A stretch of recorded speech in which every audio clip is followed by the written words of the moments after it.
गावाहून विमानाने अमेरिकेत पोहोचलेल्या धनवंतीजींनी त्यांच्या मुलाच्या घराच्या दाराची बेल वाजवली आणि त्यांच्या सुनेला समोर उभे असलेले पाहून त्या खूप आनंदित झाल्या. तेवढ्यात त्यांची सून म्हणाली, "मम्मीजी, आज तुम्ही आलात हे बरे झाले. चला, आता तुम्ही आला आहात, लवकर कामाला लागा आणि स्वयंपाकघरात काय आणि कुठे ठेवले आहे ते पहा, कारण माझी डिलिव्हरी पुढच्या महिन्यात आहे. या सर्व गोष्टी तुम्हाला माहीत असायला हव्यात." धनवंतीजींना आश्चर्य वाटले की त्यांनी त्यांच्या मुलाच्या घरी पाऊलही ठेवले नव्हते, तोंड हातपाय धुतले नव्हते आणि त्यांची सून लगेच त्यांना काम करण्याचा आदेश देऊ लागली. तिने माझी विचारपूस सुद्धा केली नाही. "आई, तुमची तब्येत कशी आहे?" तिने चहा सुद्धा करून दिला नाही आणि म्हणत आहे, "काम कर जा. मला फक्त काम करण्यासाठी गावातून इथे आणले आहे का?" अरे, कसली सून आहे ती? तिला अजिबात अक्कल नाहीये. देवा. धनवंतीजींनी तिच्या सुनेला काहीही न बोलता लगेच हात आणि तोंड धुतले आणि स्वयंपाकघरात गेल्या आणि सर्वांसाठी जेवण बनवले. घाईघाईत तिला काहीही समजले नाही, म्हणून तिने पुरी आणि बटाट्याची करी बनवली आणि आणली आणि तिच्या सुनेला खायला दिली. पण सुनेने जेवण तिच्या तोंडावर फेकले आणि म्हणाली, "आई, तुम्हाला काही अक्कल आहे की नाही? इतके तेलकट जेवण बनवले. जर मी इतके तेलकट अन्न खाल्ले तर ते माझ्यासाठी आणि माझ्या न जन्मलेल्या बाळासाठी चांगले राहणार नाही." अरे देवा. आई, मी विसरले, तुम्ही गावच्या आहात ना. गावातील लोकांना अजिबात समज नाही. गावकरी तळलेले अन्न खाण्यात पुढे आहेत. त्यांच्या आरोग्याची कोणीही काळजी करत नाही. सुनबाई, तू मला काय जेवण बनवायचे ते सांगितले नाहीस. धनवंतीजी रडत रडत सर्व जेवण उचलू लागली. आई, जा आणि चांगले जेवण बनवून आण. आणि हे बघ, सर्व भाज्या तिथेच पडल्या आहेत. त्या सर्व उकळा आणि सूप बनवा. मी सकाळी फक्त सूप आणि ज्यूस पिते. तुम्ही हे अन्न खाऊ शकता. ते फेकून देऊ नका, कारण अन्न वाया जाते. जर असं झालं तर ते पैसे माझेच जातील. असंही तुमची पर्स रिकामीच असेल. धनवंतीजी येऊन एक दिवसही झाला नव्हता आणि त्यांच्या सुनेनं तिचे खरे रंग दाखवायला सुरुवात केली. हळूहळू काळाने एक वळण घेतले आणि धनवंतीजींनी हे आपले नशीब म्हणून स्वीकारले, कारण तिला वाटले की ती गावात कोणासोबत राहील, कारण त्यांच्या नवऱ्याचे निधन झाले होते. तिच्या मुलाचे शिक्षण झाल्यानंतर आणि परदेशात चांगली नोकरी मिळाल्यानंतर त्यांचे लग्न झाले. तो तिथेच स्थायिक झाला. एके दिवशी धनवंतीजी हॉलमध्ये बसून टीव्ही पाहत होत्या. परदेशात फारसे भारतीय चॅनल नसले तरी एक चॅनल तिला खूप आवडले. तिला ते लक्ष विचलित करणारे वाटले, कारण तिचा मुलगा आणि सून त्यांच्या स्वतःच्या आयुष्यात व्यस्त होते. त्यांच्याशी बोलण्यासाठी कोणीही नव्हते.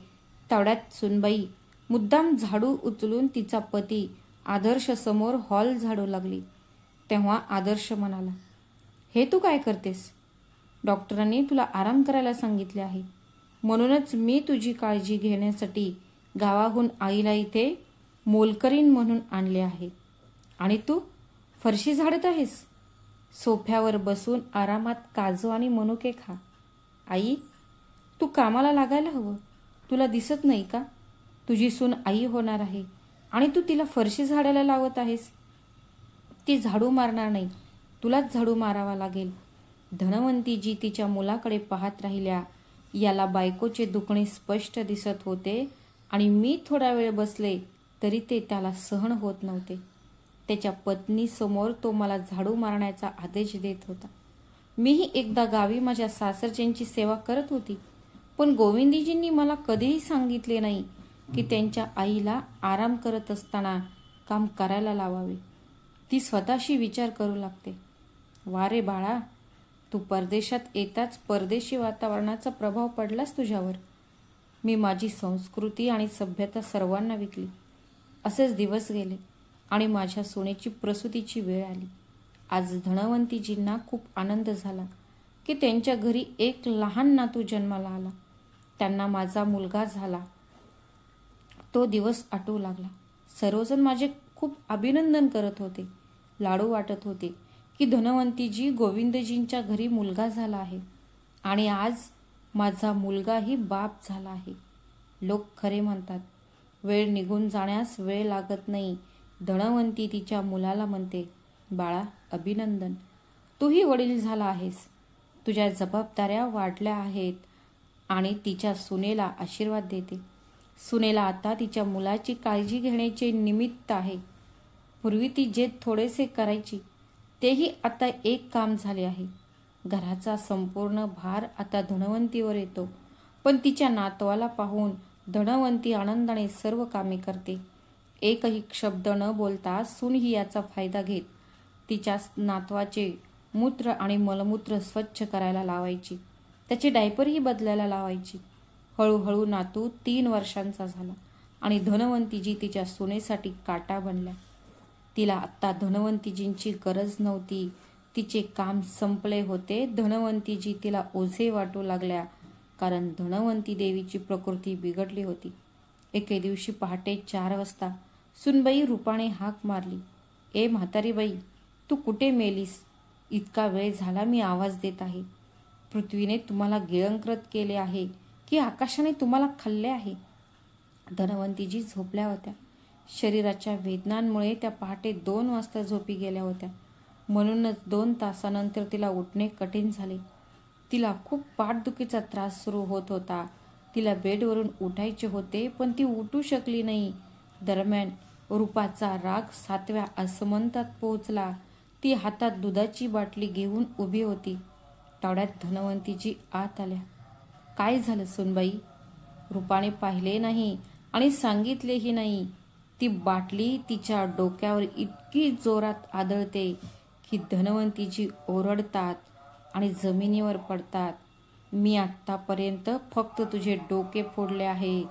जर तू मला त्रास दिलास तर मी तुझा पायही मोडून टाकीन. एकदाही बोलवून तू येत नाहीस. मी गेल्या 10 मिनिटांपासून माझ्या आवाजात ओरडत आहे. पहाटेचे 4 वाजले आहेत आणि तू अजूनही खाटेवर पडली आहेस. बाळासाठी दूध गरम करण्यासाठी मला इतक्या लवकर उठण्याची सवय नाहीये. बघ, बाळाच्या दुधातून बाटलीची दुर्गंधी येते. दुसरी बाटली घेऊन त्याला दे. रूपा ओरडली. धनवंतीजी भिंतीला टेकल्या आणि हळूहळू उभे राहण्याचा प्रयत्न करत होत्या. रूपा म्हणाली, तू आता लवकर उठतेस की मी तुझी तिरडी उचलून नेण्यासाठी 4 माणसे पाठवू? धनवंतीजी स्वयंपाकघरात जाते आणि खूप रडू लागते. अश्रू गालावर ओघळत असतात. अश्रू पुसताना तिच्या साडीचा पदर ओला होतो, पण अश्रू थांबत नव्हते. म्हातारी बाई मुद्दामहून उशीर करते, जेणेकरून मी माझे काम स्वतः करू शकेन. मला सर्व काही समजते. रूपा स्वतःशीच बडबडत होती. अरे प्रिये, पहाटेचे 4 वाजले आहेत. तू कोणावर ओरडत आहेस? माझी झोपमोड झाली आहे. तुला झोपायलाच हवं. तुझी म्हातारी आई माझ्यासाठी डोकेदुखी बनत चालली आहे. तिला 10 वेळा मी हाक मारली तरच ती ऐकते. माझं बाळ भुकेने रडत आहे आणि मी तिला दूध मागण्यासाठी 10 वेळा हाक मारली, तेव्हाच ती आली. रूपा आदर्शला म्हणाली, अरे आई म्हातारपणात वेडी झाली आहे. आता मला शांत झोपू दे. मी सकाळी तुझ्याशी बोलेन. धनवंतीजी रडत स्वयंपाकघरात जातात आणि रूपा विचार करते की आता तिला तिची सुटका करावी लागेल. आता या म्हातारी बाईचा काही उपयोग नाही.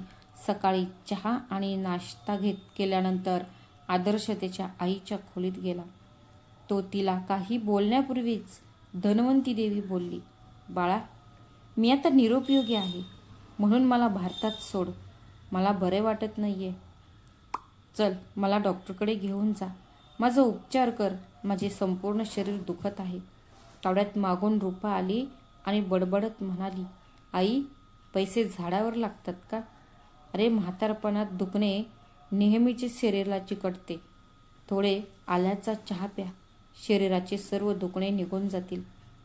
इतके पैसे का वाया घालवायचे? पैशाचा विषय आल्यावर आदर्शनेही उघडपणे सांगितले, आई, तुला काय वाटते? भारताची तिकीट स्वस्त आहे का? मला पुरलेला खजिना सापडला आहे का? अरे तिकीट तुमच्यापेक्षा महागवा झाली आहेत. तिकिटांचे दर वाढत आहेत. मला पैशांची गरज आहे. माझ्या गरजाही पूर्ण होत नाहीत. माझे एक लहान मूल आहे. खर्च वाढला आहे आणि तुम्हाला तुमची काळजी घ्यायची आवश्यक वाटते. तुम्ही इथेच पडून राहा. तिच्या मुलाचे आणि सुनेचे असे कठोर शब्द ऐकून धनवंती देवीचे डोळे अश्रूंनी भरले आणि तिला असह्य वाटले. भारत सोडून परदेशात आल्याबद्दल तिच्या विवेकाने तिला शाप दिला. तिला वाटले तिची सून एक अनोळखी आहे, पण तिचा मुलगा तिचा स्वतःचं रक्त आहे. तो तिला असे कसे बोलू शकतो? तो तिचे प्रेम आणि आपुलकी विसरला होता का? धनवंती देवी म्हणाली, बाळा, मी तुला असा कोणता खजिना मागितला होता की तू इतका रागावलास? आदर्श म्हणाला, मी इतका मूर्ख होतो की मी तुझ्यासारखी समस्या स्वतःवर आणली. हे ऐकून धनवंती देवीचे हृदय पिळवटून गेले आणि ती जमिनीवर पडली. तिचा मुलगा भारतात आला आणि तिला परदेशात घेऊन गेला. त्या दिवसाला शाप देत ती भूतकाळातील आठवणींमध्ये हरवून गेली. जेव्हा तिचे पती गोविंदजी त्यांचे शेवटचे श्वास मोजत होते, तेव्हा तिने वारंवार तिच्या मुलाला शेवटचे पाहण्याची इच्छा व्यक्त केली. पण मुलगा त्याच्या जगात हरवला होता. त्याला त्याचे वडील जगले की मेले याची पर्वा नव्हती. सून फोनवर म्हणाली, आई, जर आता बाबांना भेटायचं असेल तर एक दिवस आधी यावे लागेल आणि एकदा ते मेले की आदर्श त्यांच्या निधनानंतर आला तरी बरे होईल. आमच्याकडे इतके पैसे कुठे आहेत? तिच्या सुनेचे शब्द ऐकून धनवंती देवी स्तब्ध झाली. तिच्या तोंडावर असे कोण बोलले काय? एका आठवड्यानंतर गोविंदजींचे निधन झाले. ते त्यांच्या मुलांच्या आठवणीने व्याकुळ झाले. मुलगा एकटाच आला आणि सून औपचारिकतेसाठीही आली नाही. दुसऱ्या दिवशी वडिलांचे अंत्यसंस्कार करून मुलगा निघणार होता. तेव्हा नातेवाईक म्हणाले, अरे भाऊ, आधी 10 दिवस तर होऊ दे, मग तू निघून जा. मुलगा आदर्श म्हणाला, जे व्हायचं ते झाले, ते कोण थांबवू शकेल? मी राहिलो तर वडील परत येतील का? आदर्शचे असे कठोर शब्द ऐकून सर्व नातेवाईकांना धक्का बसला. त्यांना आश्चर्य वाटले की एक मुलगा आपल्या वडिलांबद्दल असे कसे बोलू शकतो. आदर्श म्हणाला, जर तुम्हाला सर्वांना इथेच राहायचे असेल तर राहा, पण मला आता निघून जावे लागेल, कारण मलाही काम करायचं आहे. हे ऐकून बरेच नातेवाईक निघून गेले, पण फक्त एक मोलकरीण मागे राहिली. त्यानंतर धनवंती देवीचे जग उजाड झाले. तिला नेहमीच एकटे वाटायचे. तिला गोविंदजींची शब्द सतत आठवत असत. ती गोविंदजींच्या फोटोशी बोलत असे, कोणीही कोणाला आधार देत नाही. आमचा मुलगाही आता आमचा नाही, तो त्याच्या बायकोचा झाला आहे. तुम्ही गेल्यानंतर हे रिकामे घर मला खायला उठते, असे म्हणत धनवंती देवी रडू लागली. मग तिची मोलकरीण निशा तिला सांत्वन देत म्हणाली, आई, जर तुम्ही असेच धीर सोडत राहिलात, जर तुम्ही इतके रडत राहिलात तर तूही आजारी पडशील. निशा, आता मी कोणासाठी जगू?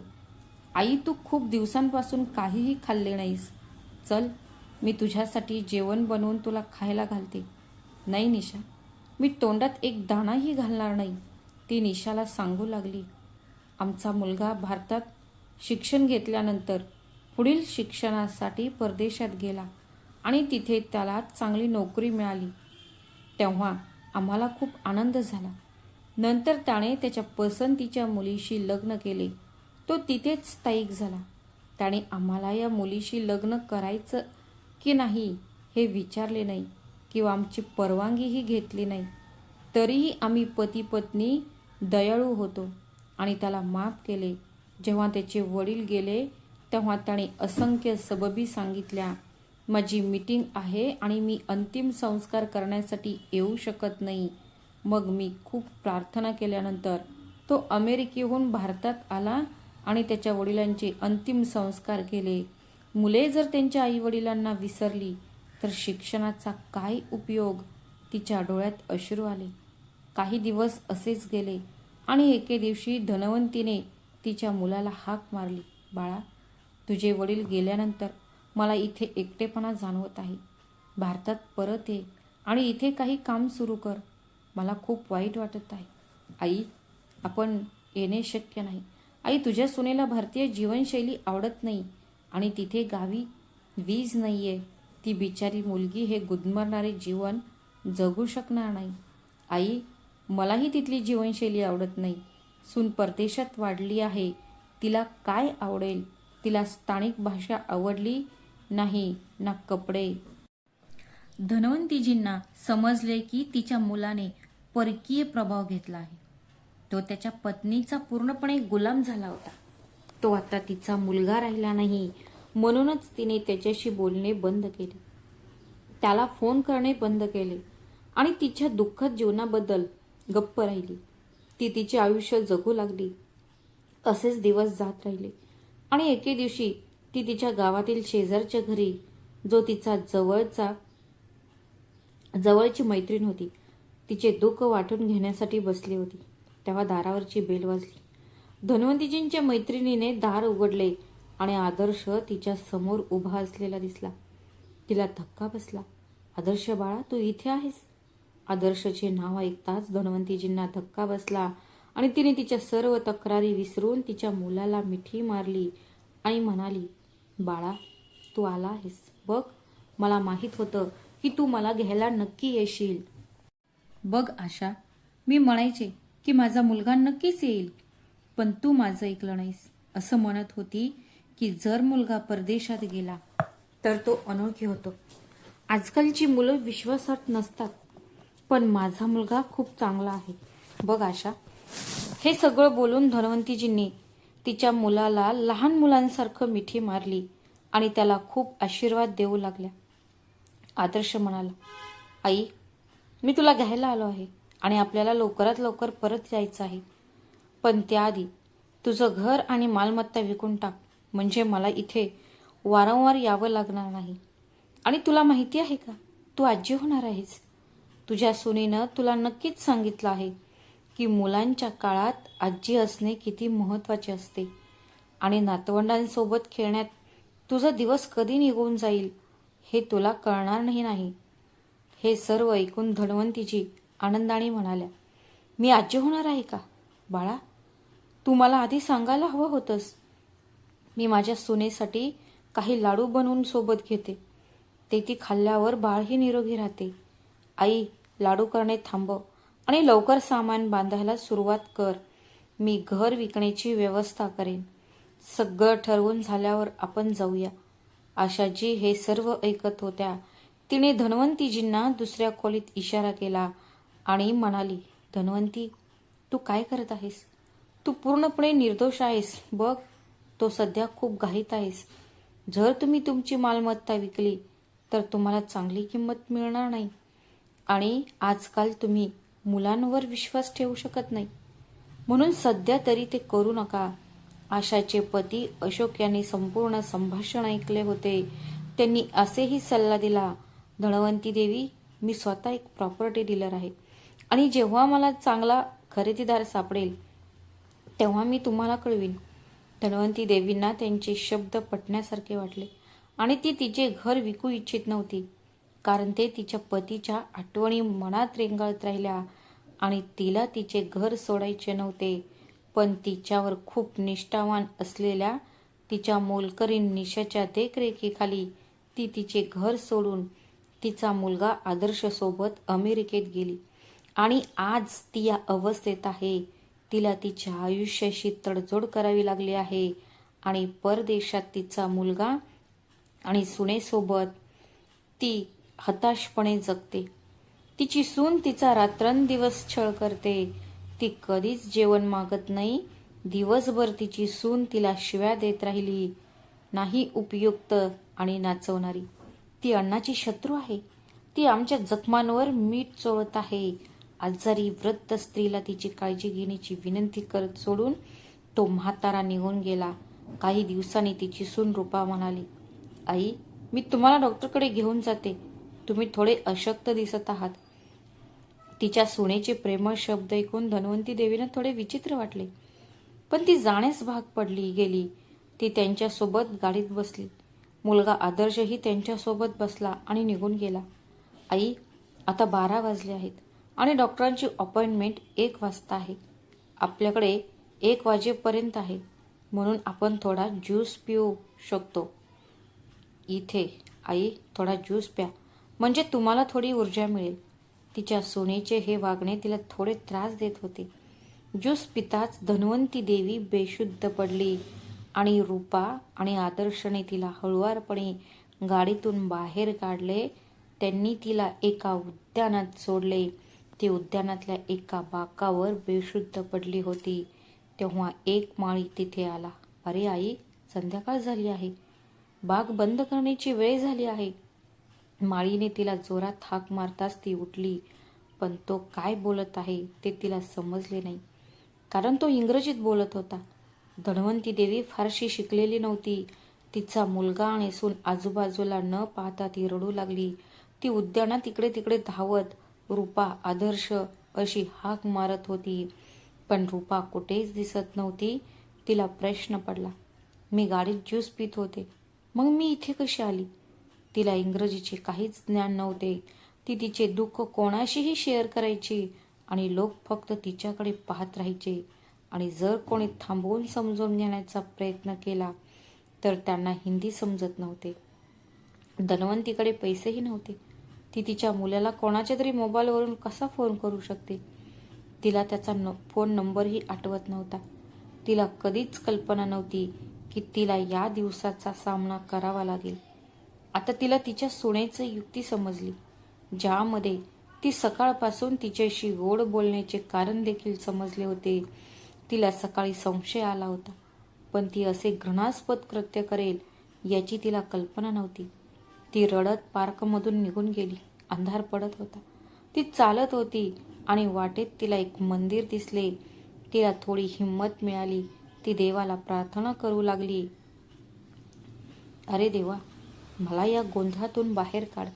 आता मी कुठे जाऊ? मी काय करू? मला काहीच कळत नाही. ती मंदिरातून वेगाने चालायला लागली. रात्रीच्या अंधारात तिला समोरून येणारे वाहन स्पष्ट दिसत नव्हते आणि ती त्याखाली बेशुद्ध पडली. ड्रायव्हरने ताबडतोब ब्रेक लावला, नाहीतर काहीतरी अनुचित घडू शकले असते. एक दयाळू माणूस गाडीतून खाली उतरला आणि त्याने पाहिले की एक वृद्ध महिला त्याच्या गाडीखाली बेशुद्ध पडली होती. तो तिला त्याच्या गाडीत घेऊन त्याच्या घरी आला. जेव्हा ती शुद्धीवर आली तेव्हा त्याने तिला जेवण आणि पाणी दिले आणि म्हणाला, आई, रात्री रस्त्यावर तुम्ही काय करत होता? जेव्हा ती वृद्ध महिला काहीही बोलू शकली नाही तेव्हा त्या माणसाला समजले की आईला इंग्रजी येत नाही. जेव्हा तिला समजले नाही तेव्हा ती हिंदीत म्हणाली, कारण तिला हिंदीचे मर्यादित ज्ञान होते, आई, तू काल रात्री रस्त्यावर काय करत होतीस? तुझे नाव काय आहे? धन्वंती देवी म्हणाली, माझे नाव धन्वंती आहे. आणि तुझे? माझे नाव मार्क आहे. माझ्या गाडीने धडक दिल्यानंतर तू बेशुद्ध पडलीस, म्हणूनच मी तुला इथे आणले. काळजी करू नकोस. तुझी संपूर्ण कहाणी सांग, मी तुला मदत करेन. आई एका अनोळखी देशात होत्या. सहानुभूती वाटून ती रडू लागली. मला माहीत नाही मी असे कोणते पाप केले आहे की मला हे सर्व सहन करावे लागत आहे. बाळा ठीक आहे. आई छान. आधी काहीतरी खा. तू खूप अशक्त दिसतेस. जेवणानंतर मार्कने तिला तिच्या तब्येतीचे कारण विचारले. धन्वंती देवी अजूनही रडत होती. मार्कने तिला सांत्वन दिले आणि धन्वंती देवीने अश्रू ढाळत तिला तिची संपूर्ण कहाणी सांगितली. मार्कने ऐकताच तोही त्यांचे मुलगा आणि सून इतके घृणास्पद करू शकतात हे विचारून त्याचे डोळे अश्रूंनी भरले. मार्क म्हणाला, अशा मुलाला आणि सुनेला लाज वाटली पाहिजे. तोही खूप निराश झाला. त्याने ताबडतोब पोलिसांना कळवले आणि ते मार्कच्या घरी पोहोचले. पोलिसांनी म्हटले, आई, काही हरकत नाही. माझ्याकडे नेहमीच असे केसेस येतात. लोक त्यांच्या आईंना दोष देत आहेत. ते त्यांना परदेशात आणतात, काम करायला लावतात आणि जेव्हा त्यांची आई आजारी पडते, तिचे शरीर बिघडते आणि त्यांना औषधांवर पैसे खर्च करावे लागतात, तेव्हा ते त्यांना घरोघरी फिरण्यासाठी रस्त्यावर सोडतात. ते त्यांना घराबाहेर फेकून देतात. पोलिसांचे हे शब्द ऐकून धन्वंती देवी स्तब्ध झाल्या. त्या आतून पूर्णपणे तुटल्या होत्या. दुसऱ्या दिवशी पोलिसांनी धन्वंती देवींना त्या अज्ञात ठिकाणी नेले जिथे त्यांचा मुलगा आणि सून तिला गाडीतून खाली सोडले होते आणि मार्क त्यांच्यासोबत होता. पोलिसांनी तपास सुरू केला आणि रस्त्याजवळ एक CCTV कॅमेरा लावलेला आढळला. त्यांनी CCTV कॅमेरा तपासला तेव्हा त्याच्या सुनेला त्याच्या ज्यूसमध्ये काही औषध मिसळून ते दिले असल्याचे दिसून आले. ती बेशुद्ध पडल्यानंतर त्यांच्या मुलाने त्याला गाडीतून बाहेर ढकलले आणि एका पार्कमध्ये सोडले. हे दृश्य पाहून धन्वंती देवी स्तब्ध झाल्या. बाळा, लोक फक्त हे दिवस दाखवण्यासाठी जन्म घेतात का? मला एक मुलगा आहे आणि माझ्या भावाला आणि वहिनीलाही मुले आणि सुना आहेत, जे ऑफिस, घरकाम आणि मुले सांभाळतात. त्यांच्या सासू अंथरुणावरच राहतात, त्यांचीही सेवा करतात, कधीही तोंड फिरवत नाहीत, कधीही त्यांचे कर्तव्य बजावण्यास मागे पुढे पाहत नाहीत. आणि मग माझी सून आहे, जी माझ्याशी गोड बोलण्यास ही इतकी गर्विष्ठ आहे. असं मूल होणं हे माझं भाग्य होतं. असं असलं तरी तिने या गोष्टीशी सहमती दर्शवली आणि पोलिसांना तिचा मुलगा आणि सून सापडली. मार्कलाही तिच्या मुलाला पाहून धक्का बसला. पोलिसांना तिचा मुलगा सापडला होता, पण धन्वंती देवी आता त्याचा चेहरा पाहू इच्छित नव्हती. तिला त्याचे स्वरूपही आवडत नव्हते आणि तिने त्याच्या जवळ न जाण्याचा निर्णय घेतला. तिने पोलिसांना सांगितले की तिला भारतात जायचं आहे आणि तिने तिच्या मैत्रिणी आशाच्या घरी फोन केला, पण तिच्या मैत्रिणीचा फोन अटळ दिसत होता. थकून तिने तिच्या मनावर खूप दबाव आणला आणि तिची मोलकरीण निशा हिला फोन केला. निशाने लगेच फोन उचलला. नमस्कार निशा बाळा, कशी आहेस? मी धन्वंती देवी बोलत आहे. आई, तू कशी आहेस आणि इतक्या दिवसांनी तू मला का फोन करत आहेस? काय, किती दिवस झाले, मी तुम्हाला पाहिले, तुम्ही नेहमीच ठीक असता. आई, निशाची अशी सहानुभूती ऐकून धन्वंती देवीचे डोळे भरून आले. तिने निशाला गुदमरलेल्या आवाजात सर्व काही सांगितले. तिने तिच्या मैत्रिणी आशाला तिकिटाचे पैसे आणण्यास सांगितले आणि म्हणाली, तुझ्या मुलाला पाठव, मला त्याच्यासोबत भारतात यायचे आहे. निशा म्हणाली, ठीक आहे आई, काळजी करू नका, मी माझ्या मुलाला लगेच पाठवते. निशाने फोन ठेवला. खूप अस्वस्थ वाटत होती. तिच्या मोलकरणीचे शब्द ऐकून निशा अस्वस्थ झाली. मुले आणि सुना इतके स्वार्थी आहेत का की ते त्यांच्या दुःखात त्यांच्या पालकांना सोडून जातात? हे विचारत असताना तिच्या डोळ्यात अश्रू आले. तिच्या मुलाच्या मदतीने निशाने तिकिटाच्या पैशांची व्यवस्था केली. पैसे लवकर जमा झाले आणि तिने तिच्या मुलाला अमेरिकेतून धन्वंती देवींना परत आणण्यासाठी पाठवले.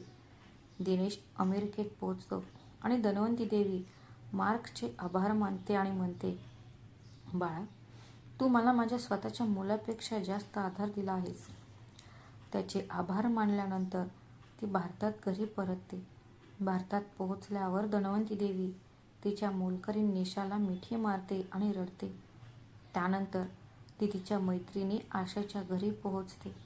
आशा देवी आणि अशोक घरात नसल्याचा धक्का बसतो. दोघांचेही खूप पूर्वी निधन झाले होते. त्यांचा एका कार अपघातात मृत्यू झाला. हे जाणून ती आणखी दुःखी झाली. तिला वाटले की आशा आणि अशोक दोघेही हे जग सोडून गेले आहेत का?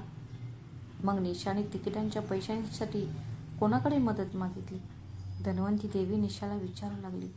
वाटेत निशा म्हणाली, मॅडम, तुम्ही त्यावेळी मला मदत केली होती. जेव्हा माझा नवरा दारू पिऊन मला मारहाण करायचा आणि घराबाहेर काढायचा, तेव्हा तू मला मदत केलीस आणि मला एक लहान मूल झाले. जर तू माझा हात धरला नसता तर आज माझे मूल जिवंत नसते. तू माझ्यावर खूप उपकार केले आहेत. जर मी माझा जीव दिला तरी तो कमीच असता. मी तुझे तिकीट भरण्यासाठी माझे मंगळसूत्र गहाण ठेवले आणि मला आनंद आहे की मी माझ्या मालकिनीला उपयोगी पडू शकले. धन्वंती देवीने निशाला मिठी मारली आणि तिच्या डोळ्यात अश्रू आले. हळूहळू धन्वंती देवी कमकुवत होत गेली. ती इतकी कमकुवत झाली की तिला अंथरुणावरच घाण करायची, पण निशाला कधीही तिचा तिरस्कार वाटला नाही. ती रात्रंदिवस तिची सेवा करत असे. धन्वंती देवी तिच्या सेवेवर खूप खुश होती. तिच्या शेवटच्या काळात धन्वंती देवींनी तिच्या घरी एका वकिलाला बोलावले आणि तिच्या मालमत्तेचे मृत्यूपत्र केले. तिला घडवण्यात आले आणि मग तिचा आत्मा निघून गेला. तिच्या मुलाला कळवण्यात आले की धन्वंती देवी आत्ता नाही. ही बातमी ऐकून आदर्श घरी धावत आला. त्याला खात्री पटली की ही म्हातारी गेली आहे. त्याला कंपनीतून काढून टाकण्यात आले असल्याने तो तिची मालमत्ता वारसा म्हणून मिळवेल.